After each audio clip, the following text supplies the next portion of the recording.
వాక్యము 34వ కీర్తన 9వ వచనం. యెహోవా యందు భయభక్తులారా ఆయన యందు భయభక్తులు ఉంచుడి. ఆయన యందు భయభక్తులు ఉంచే వానికి ఏమీ కొదువై ఉండదు. సింహం పిల్లలు లేమి గలవై ఆకలి గొనును, కానీ యెహోవాను ఆశ్రయించే వారికి ఏమీలు కొదువై ఉండదు. ప్రేమైనటువంటి వాళ్ళు ఇక్కడ చూసినప్పుడు యెహోవా భక్తులారా ఆయన యందు భయభక్తులు ఉంచుడి. మన దేవుని యందు భయభక్తులు ఉంచితేనట ఆయన యందు భయభక్తులు ఉంచేవానికి ఏమీ కొదువై ఉండదు. ఒకవేళ సింహం పిల్లలు లేమి గలవై ఆకలిగా ఉంటాయి, కానీ ఆయన యందు విశ్వాసం ఉంచే వారికి ఏ మేలు కూడా కొదువై ఉండదు. దేవుడు మనకి మన జీవితాల్లో కొదువ లేకుండా మేలులు చేయాలంటే మనం ఏమి చేయాలి? క్రింద ఉంది 13వ వచనంలో చూస్తే, చెడ్డదానిని పలకకుండా నీ నాలుకను కాపాడుకోవాలి.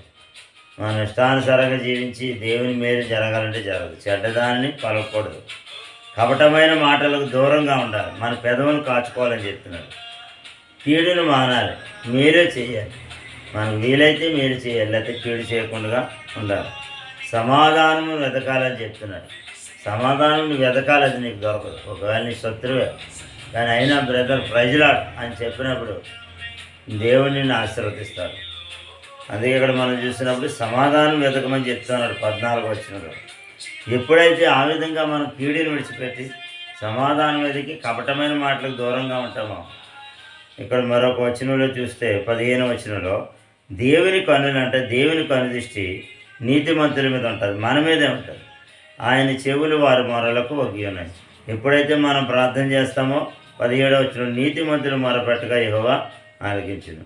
మనకు వచ్చిన శ్రమలన్నింటిలోంచి విడిపిస్తాడు. ఎప్పుడు మనము చెడ్డదానిని విడిచిపెట్టి కపటం మాటలు విడిచిపెట్టి కీడు చేయడం మాని మేలు చేయనప్పుడు దేవుడు మన పక్షంగా ఉంటాడు. అంతేకాదు 18వ వచనంలో ఇంకా ఎవరు ప్రార్థన ఎవరి పక్షంగా దేవుడు ఉంటాడు?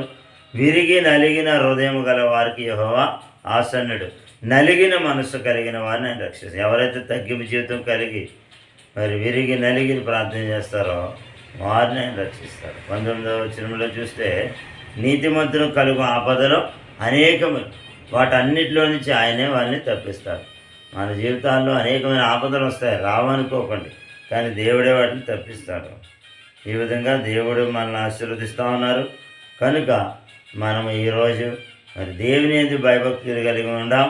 మరి చెడ్డదాన్ని పలకుండా మరి మన నాలుకను కాపాడుకుంటూ కీడు చేయడం మనం మేలు చేద్దాం. అప్పుడు దేవుడు మనల్ని తప్పిస్తాడు, సమృద్ధినిస్తాడు. దేవుడు కొద్ది మాటలు దీవించి ఆశీర్వదించును గాక. ఆమేన్. పరిశుద్ధాత్మ దేవుడానికి వందనం. ఈ మాటలు ఈరోజు విన్నటువంటి ప్రతి ఒక్కొక్కరిని ఆశీర్వదించమని ఆయన వారి ప్రార్థనలకు జవాబుని దయచేయండి. నీకు నమ్మకస్తులుగా జీవించడానికి సహాయం చేయండి. ఈరోజు వారి ప్రయాణాలు రాకపోకలో క్షేమాన్ని భద్రత దయచేయండి. గృహాల్లో సమృద్ధిని దయచేయమని ఆయన వారి యొక్క నాయన బిడ్డలు స్కూల్కి వెళ్ళేటప్పుడు వచ్చేటప్పుడు నీకు కాపుదలం.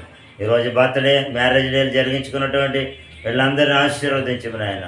ఇదిగో ఆయన ప్రభా, అలాగే ఆయన కుటుంబాలు గొప్ప మేలులతో నింపమని ప్రార్థిస్తున్నాం. దూర దేశాల్లో ఉన్న మా సంఘ బిడ్డలు ఎక్కడెక్కడ ఏ ఉద్యోగాలు చేస్తున్నారు, ఏ దేశాల్లో ఏ రాష్ట్రాల్లో ఎక్కడ ఆయన సేవలు ఉద్యోగాలు వ్యాపారాలు చేస్తున్నారు, దీవించి ఆశీర్వదించమని ఆయన ప్రభా. మరి కుటుంబాల్లో నాయన ప్రభా, ఎవరికి గృహాలు లేవో గృహాలు, స్థలాలు లేని స్థలాలు, వారి అప్పులు తీర్చబడాలి, వారి భాగ్యాలు రావాలి, బిడ్డ లేని గర్భాలు తెరవండి, ఉద్యోగాలు లేని బిడ్డలు ఉద్యోగాలు వివాహాలు జరిగించండి, గర్భిణీ స్త్రీలకు ఈజీ డెలివరీ మీరు దయచేయండి, సమృద్ధిని దయచేయమని ప్రార్థిస్తున్నాం. కుటుంబాల్లో ఏమైనా సమస్యలు ఉంటే పరిష్కరించమని ఆయన.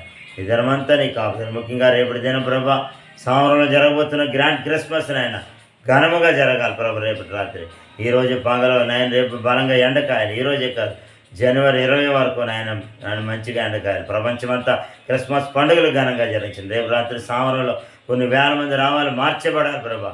ఇదిగో నాయన ప్రభు, ఈ మాటలు వినిచిన వారు కూడా వచ్చి పాలు పొందుటకు సహాయం చేయండి. గచ్చిగా 24 పగలు క్రిస్మస్ ఘనముగా మీరు జరిగించు నాయన. ఇదిగో నాయన ప్రభు, వీళ్ళందరూ మీ చేతులకు అప్పగించుకుంటూ మహిమ పొందమని యేసు నామములో అడుగుచున్నాము తండ్రి. ఆమేన్.